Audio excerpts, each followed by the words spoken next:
Hello everyone, this is Lucinda presenting on open-ended consumer experience through value-centric design.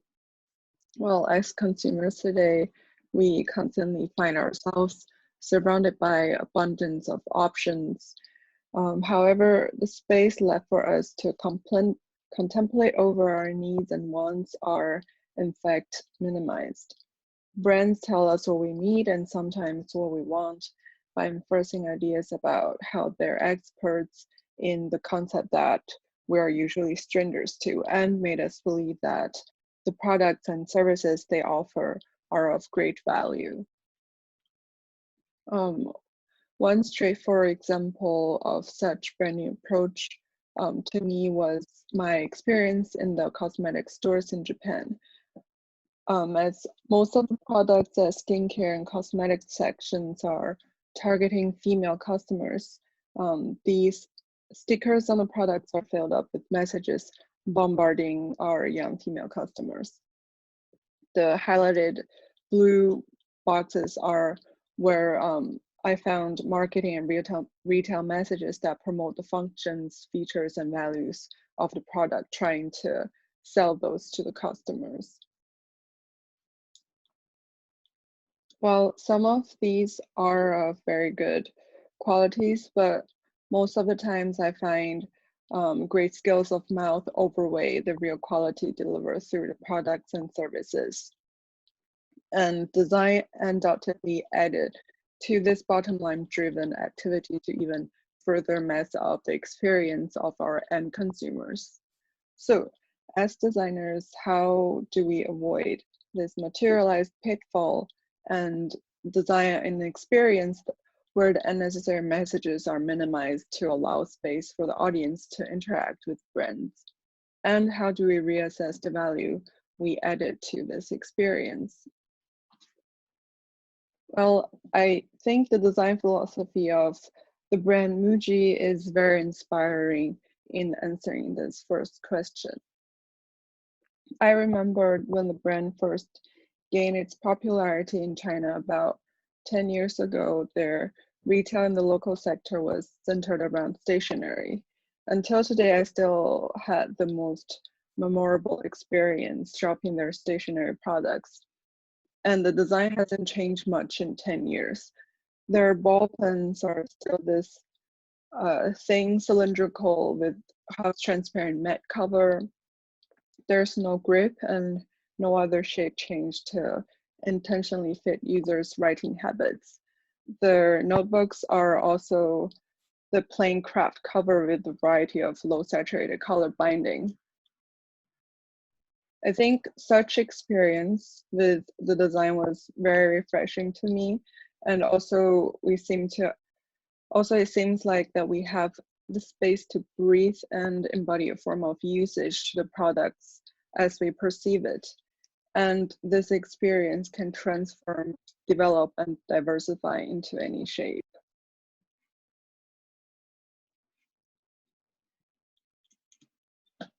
So Muji is now well known for its simplistic design. However, the brand philosophy is far more distinctive than just being minimal and simplistic.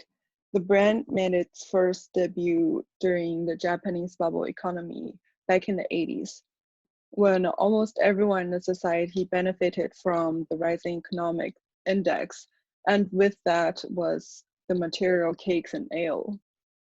Muji at the time proposed a new concept of lifestyle, which calls people back to the intrinsic value of the products and opposing to the society's increasing extravagant pursuit. These posters were designed under Muji's first art director, Iko Tanaka, who first brought in the no brand philosophy to Muji. While from the two posters, it's not hard to tell from the visual messages that the brand is trying to convey a sense of untouched and austere beauty. When Kenya Hara succeeded the art director position in 2001, he furthered the brand philosophy with his understanding of emptiness. And he explained it to be in comparison to minimalism, that emptiness is a container for space of understanding and creativity of the users and consumers. And he said, emptiness is a creative receptacle, and to offer an empty vessel to pose a single question, and to offer an empty vessel is to pose a single question and be wholly ready to accept a huge variety of answers. This is one of the most well-known campaign under Kanehara, which was called Horizon. The team captured images of horizons around the world with a vague human figure in the distance. When Hara talked about this campaign in his book, Designing Design, he said, the image of the horizon represents nothing in particular, but on the contrary, it can accommodate everything. And it gives us an unobstructed view of everything in heaven and earth at once. And it is the ultimate image capturing man and the earth. And this is the campaign of Muji in 2018 also under Kanehara. It's called Nature Naturally Muji. This campaign reminds us more about the brand messages initiated by Takana in the 80s and 90s. The team in this campaign captured scenes of the pristine nature at Galapagos Islands. The description of the campaign on the website of Kanehara said that by looking at the plain nature without human touch, we all rethink about life and happiness as a common experience.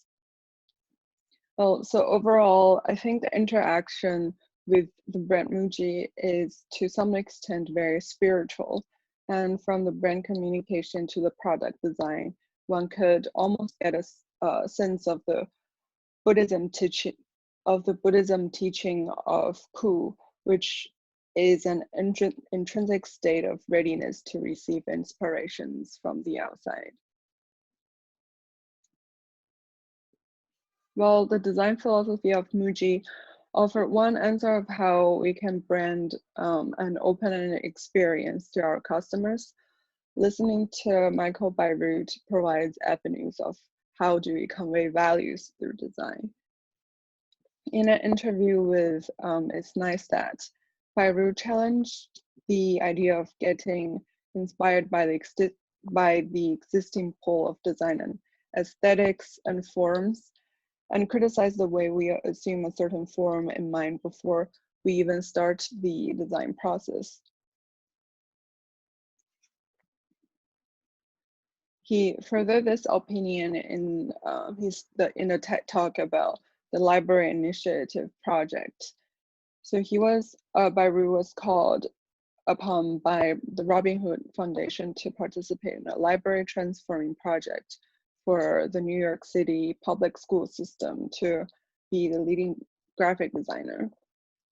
His initial thought was very simple, which was to design a logo for a project, which he has been always doing when he was called upon as graphic designers. However, it was later in the process he realized the actually dilapidated situation the kids were in. As he went on with the story, we know that the part eventually delivered value to the project's audience, which were the kids and the librarians, were not the logo that he designed, but the mural painting between the bookshelves and the ceiling that he did. He did not assume the mural paintings to be part of the process at the beginning. But since the project took place in the old buildings, the ceilings were higher than the standard heights in the more recent ones. As the leading graphic designer, he was invited to fill up the space between the shelves and the ceilings with murals. So he invited his friends from photography, graphic design, and illustration to collaborate on this work. And because the space were intended for kids, these collaborators incorporated with very closely with the students during their design process, such as like taking photographs, doing interviews, and doing interviews and collecting their drawings, and then combining these photographies, and then combining these photographs and interview quotes into the final design pieces.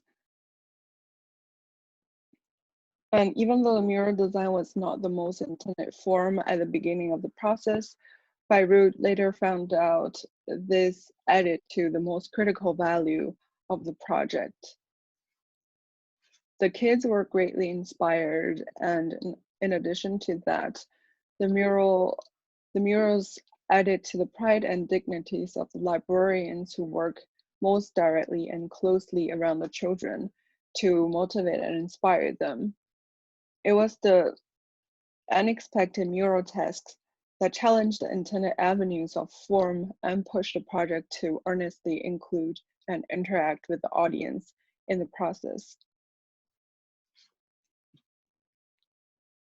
While the role of a designer is easily taken as an additional link in the whole bottom line driven process, we still have the space to reassess our responsibilities in this whole materialized era. Designers often find themselves in between two stakeholders of their design outcomes. On the one side, it's the client, and on the other side, it's the audience or the consumers they're designing for. And because the pursuit of these two groups doesn't always match, it is almost impossible for us to find a perfect solutions for either side. However, we do have the ability to, as Beirut once said, come up with something that is a welcoming addition to the part of the world, no matter how small. We bring up the concept of emptiness here again and examine how it applies to design delivery process. Emptiness can be seen on both the designer and consumer ends. For the designers, open up the space in our minds to let in the genuine contact with the audience and expose ourselves to the context that nurtured them, and then design with the fundamental understanding of the audience values we exposed ourselves to. And I believe such a value-centric design process would eventually lead to the space for the most satisfying interaction to happen between the brands and the audience it intended to reach.